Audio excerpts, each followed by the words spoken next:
Surabaya ditemukan tewas di dalam toren air sebuah rumah mewah di kawasan Kelapa Gading, Jakarta Utara. Polisi dan warga harus memotong tower air untuk mengevakuasi jenazah perempuan yang merupakan asisten rumah tangga di rumah tersebut. Jenazah korban pertama kali ditemukan oleh sopir penghuni rumah. Setelah dievakuasi, jenazah perempuan ini dibawa ke Rumah Sakit Polri Kramat Jati untuk diotopsi. Polisi langsung melakukan olah TKP dan memeriksa sejumlah saksi untuk mengungkap kematian perempuan dalam tower ini.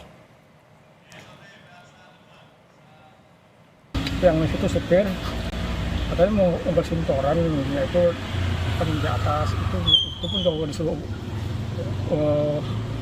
bosnya apa kembali sendiri gitu, terus mungkin kayak kepleset gitu kan, orangnya masuk ke dalam toran katanya. Nah, orangnya itu siapa, Pak?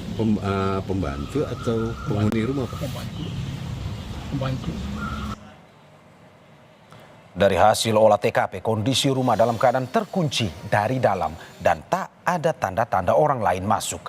Polisi menyebut saat kejadian korban tengah seorang diri di dalam rumah dan ditinggal majikannya ke luar negeri. Di lokasi kejadian, polisi membawa barang bukti berupa toren air dan ember hitam. Saat ini polisi masih menunggu hasil visum luar dari Rumah Sakit Polri Kramat Jati untuk mengetahui penyebab pasti kematian korban. Olah TKP kami bisa jelaskan sedikit. Untuk rumah tidak ada barang-barang yang hilang atau ada pintu yang rusak atau ada tanda-tanda orang yang masuk ke dalam rumah tersebut. Hari Rabu siang, tepatnya tanggal 23 itu masih komunikasi dengan supir.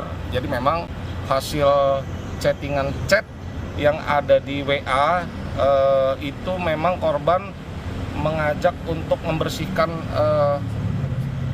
toren di rumah tersebut. Untuk mengetahui informasi selengkapnya terkait